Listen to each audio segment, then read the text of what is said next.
Coming to you live from Azeroth, this is Land of Lore.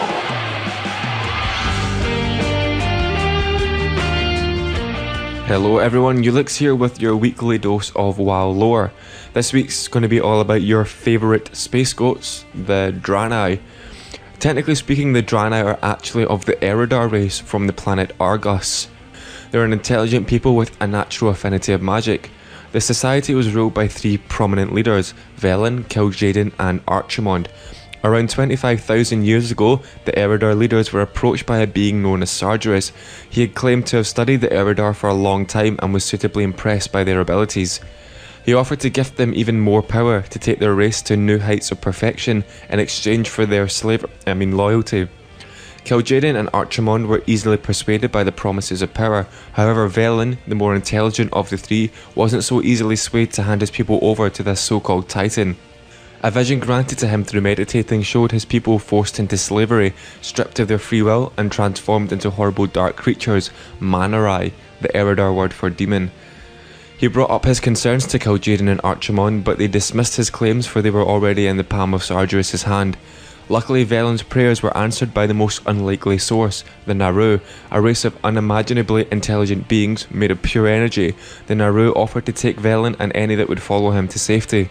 And so Velen gathered up all the Eridar he could, and did as the Naru asked. He took one of the crystals that housed the Naru named Cure, and forged a replica as not to be discovered.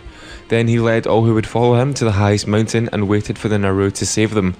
They only escaped just in time. Taking Velen's actions as a sign of betrayal, Archimonde and Kil'jaeden tried to stop the escaping Eridar. It was then that the escaped Eridar came to be known as the Draenei, which literally means the exiled ones. The Naru ship that saved them was known as the Oshu'gun.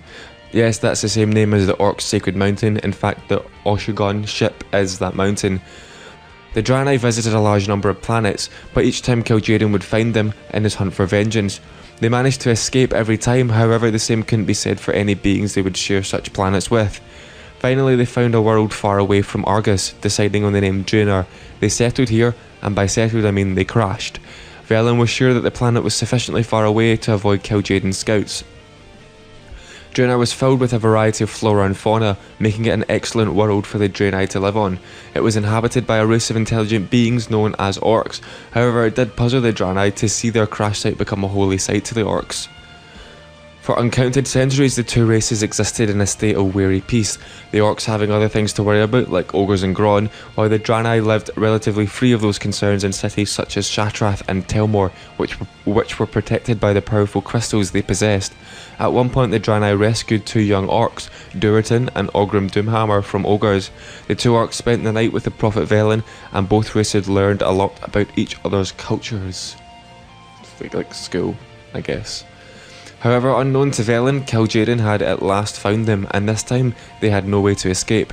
Kil'jaeden wanted to make Velen and his people suffer for their betrayal, so instead of launching an attack himself, he decided to use the Orcs as his pawns. He made contact with Gul'dan, the apprentice of the Orcs' most powerful shaman, Ner'zhul. Gul'dan was tasked with spiking Ner'zhul's herbal tea with demon juice so that Kil'jaeden could infiltrate his dreams. Inception style.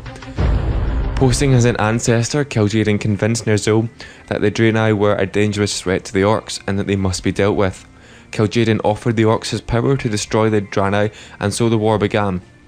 At first, only small hunting parties were sent out to dispatch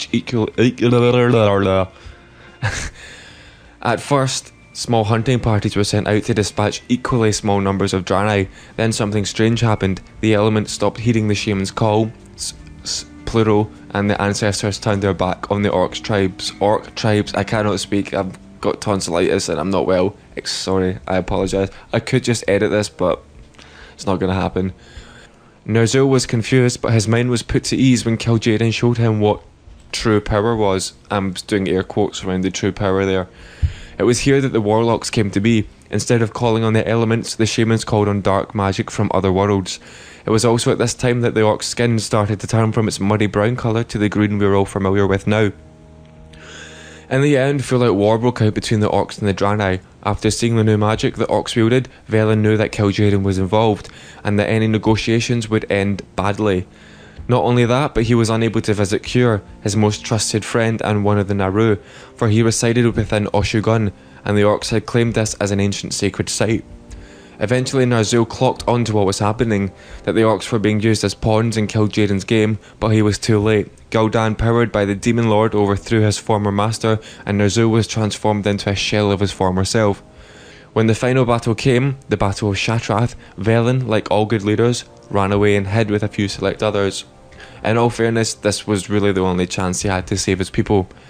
By now the Draenei were on the edge of extinction, and what was worse, the fell energy that had been brought to Draenor by Kil'jaeden had turned some of the Draenei to Krok'al, also known as the Broken. This is where the lore gets funky, not, whoa, that's totally funky, hardcore tricks, because I'm too white to pull that off. More like, whoa, dude, you smell funky. At some point in the future, after Ner'zhul had ripped the planet apart trying to reopen the Dark Portal, the Naru arrived on Draenor with a dimensional fortress known as Tempest Keep. The Naru dispersed throughout the ravaged world, leaving the fortress defenceless. Seeing an opportunity to strike and gain access to that sweet magic, Kal'thas Sunstrider assaulted Tempest Keep and captured it, taking possession of its treasures and kidnapping the sole Naru occupant, Muru. Why do all these Naru sound like Pokemon? Sending him back to Silvermoon City for the Magisters to utilise in their thirst for power.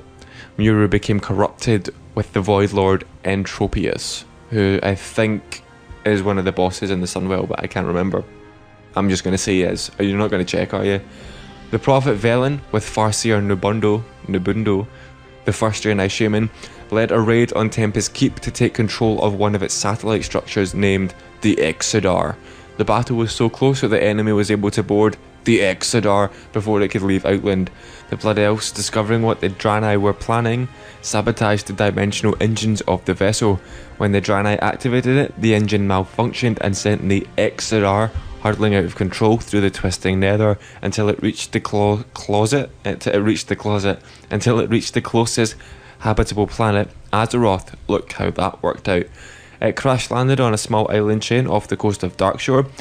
The survivors took the islands as their new home, without even asking, just saying, and set up their new capital in the largest intact portion of the still smoking ship.